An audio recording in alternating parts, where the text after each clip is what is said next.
Nicole, have you heard from Gelman? Yeah, I talked to him yesterday. We're going out on Friday.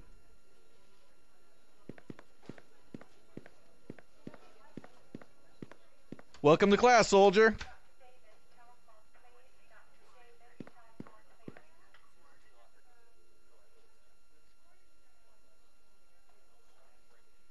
Let's get started. Throughout history, soldiers have been helping their injured buddies, and you will be no exception. If you see a wounded soldier, your first action is to help that buddy. Being here today shows that all of you have the desire to help, but the question is, do you know how? What we will attempt to do is give you an appreciation for the significance of prompt, effective first aid and the basic proficiency in the application of critical first aid skills. Performing first aid on a fellow human being is one of the purest examples of living up to the Army core values. It is our duty to learn first aid and our duty to provide first aid to others. Whenever we give first aid to any other person, you're being loyal to other members of your unit, fulfilling your obligation to other soldiers, and showing those people the same respect you would expect from them. In many cases, you will be risking your own life in a selfless way to provide first aid. You are doing what's right and showing personal courage, both physically and morally. By performing first aid, we are living up to the Army value of honor, because saving a human life brings honor to yourselves and to the United States Army. It is important that you treat injuries in the order in which they are most life-threatening. During this lesson, you will learn how to evaluate a casualty for breathing difficulties and decide in which order to give first aid measures. In this and in future lessons, we will be teaching you the signs and symptoms for evaluating and treating a casualty according to the priorities needed to prevent death, control shock, and lessen further injuries. Our first step is to ascertain that our buddy is in fact a casualty. We do this in a procedure called shake and shout, where we first ask in a loud but calm voice, "Are you okay?" Then we gently shake or tap the casualty on the shoulder. Watch for a response. A conscious casualty may be asked where his body feels different than usual or where it hurts. If the casualty does not respond, assume mouth-to-mouth resuscitation is needed. Call for help and begin resuscitation procedures. If you or the casualty thinks that they may have hurt their neck or back, do not move them unless it is absolutely necessary to save their life. If the casualty is conscious but is choking or cannot talk, stop the evaluation and begin first aid immediately. When it is safe to do so, lay the casualty on their back and open the airway with the appropriate maneuver. This action alone may start the casualty breathing again on their own. All living things must have oxygen to live, and it is through the breathing process that the lungs draw oxygen from the air and put it into the blood for the heart to pump through the body where it is then used.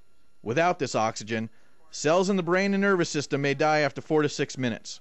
This lack of oxygen may mean irreversible brain damage because these dead cells can never be replaced. The method to open the airway on a casualty with no suspected head or neck injury is the head tilt, chin lift method. Since the tongue is the single most common cause of an airway obstruction, the airway in most cases can be cleared by simply extending the neck. This action pulls the tongue away from the air passage in the throat. This procedure again is called the head tilt, chin lift method. To perform this life-saving procedure, kneel at the level of the casualty's shoulders. Place one hand on the casualty's forehead and apply firm, backward pressure with the palm to tilt the head back. Place the fingertips of the other hand under the bony part of the lower jaw and lift, bringing the chin forward. Please note, do not use your thumb to lift and do not press deeply into the soft tissue under the chin with your fingers. Any foreign material that you see should be removed as soon as possible. For casualties that may have sustained significant head or neck injuries, we use a procedure called the jaw thrust. Kneel behind the casualty's head and rest your elbows on the surface on which the casualty is lying. Place one hand on each side of the casualty's head and grasp the angles of the lower jaw with your fingertips. Place your thumbs on the jaw just below the level of the teeth. Lift with both hands to move the jaw forward and upward. This action will also cause the casualty's head to tilt back somewhat. Keep the head and neck from moving more than necessary.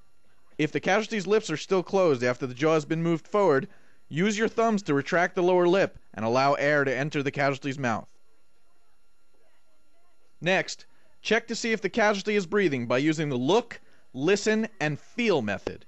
Place your ear over the casualty's mouth and nose with your face toward the casualty's chest and look for the rise and fall of the casualty's chest.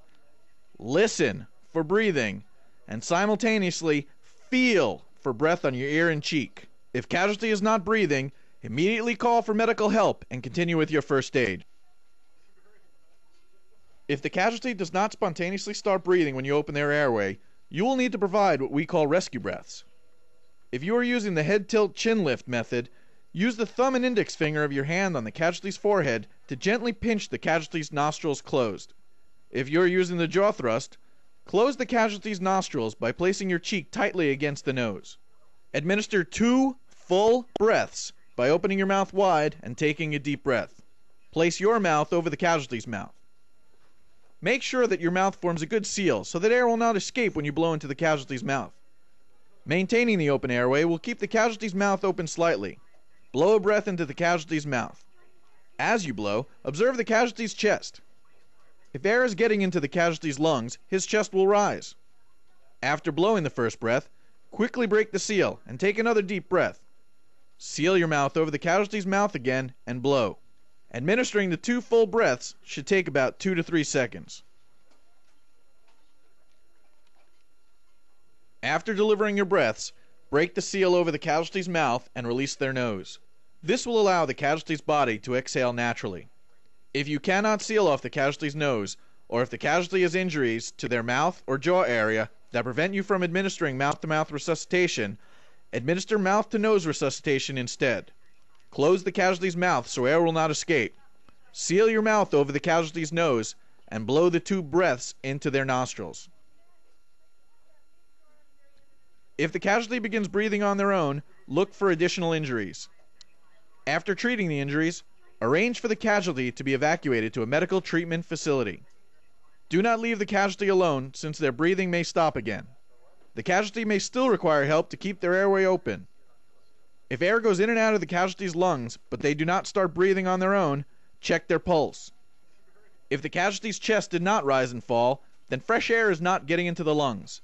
Try to open the casualty's airway more and administer 2 full breaths again. If the casualty's chest still does not rise, a foreign object is probably blocking their airway. Administer finger sweeps and manual thrusts as necessary to unblock the airway. Once the airway is unblocked, administer 2 full breaths again and constantly reevaluate. That concludes the lecture on airway management.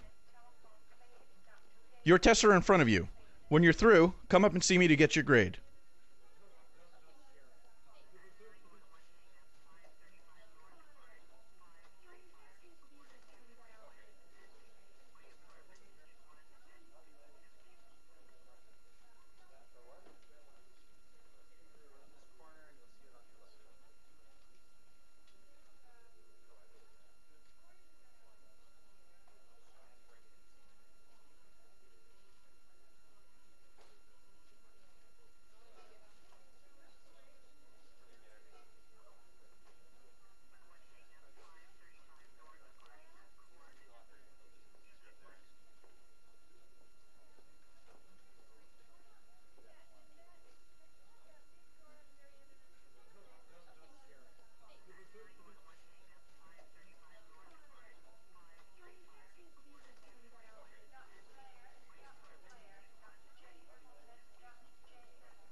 Not so great, soldier.